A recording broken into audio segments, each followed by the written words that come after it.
بسم اللہ الرحمن الرحیم۔ السلام علیکم ورحمۃ اللہ وبرکاتہ۔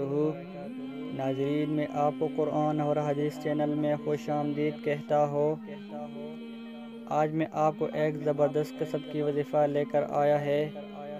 یہ وظیفہ جن بھائیوں کے لیے ہے جو رزق کی تنگی کی وجہ سے پریشان ہے، کاروبار میں تنگی کی وجہ سے پریشان ہے، شادی میں رکاوٹ ہے یا کوئی اور سخت مشکل ہو تو ان لوگوں کے لیے ہے۔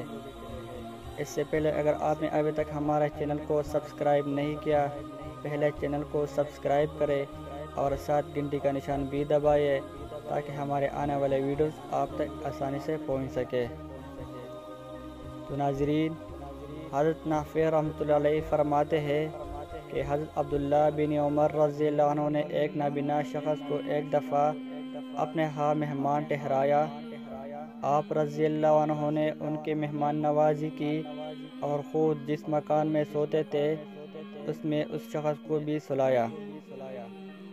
درمیانی شب حضرت عبداللہ بن عمر رضی اللہ عنہ اٹھے، اچھی طرح وضو کیا، اس کے بعد 2 رکعت نماز پڑھی، پھر ایک دعا پڑھی جس کو اس نابینا نے یاد کر لیا۔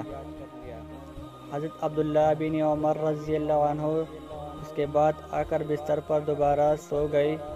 نابینا اٹھا اور حضرت عبداللہ بن عمر رضی اللہ عنہ کے وضو کا بچا ہوا پانی لیا، اس سے اچھی طرح وضو کیا، 2 رکعت نماز پڑھی اور وہ دعا پڑھی جو حضرت عبداللہ بن عمر رضی اللہ عنہ نے پڑھی تو اللہ تعالیٰ نے اس کی بینائی لٹا دی۔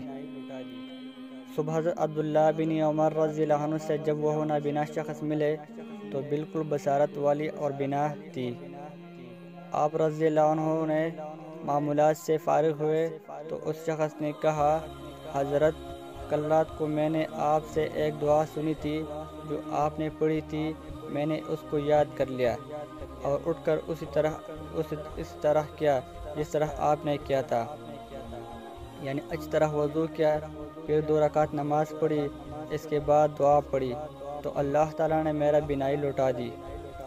حضرت عبداللہ بن عمر رضی اللہ عنہ نے فرمایا، یہ دعا ہمیں رسول اللہ صلی اللہ علیہ وسلم نے سکھائی ہے اور کسی ایسی شخص کو سکھانے سے منع فرمایا ہے جو اس دعا کے ذریعے کوئی دنیاوی غرض حاصل کرنے کا ارادہ رکھتا ہو۔ دعا یہ ہے۔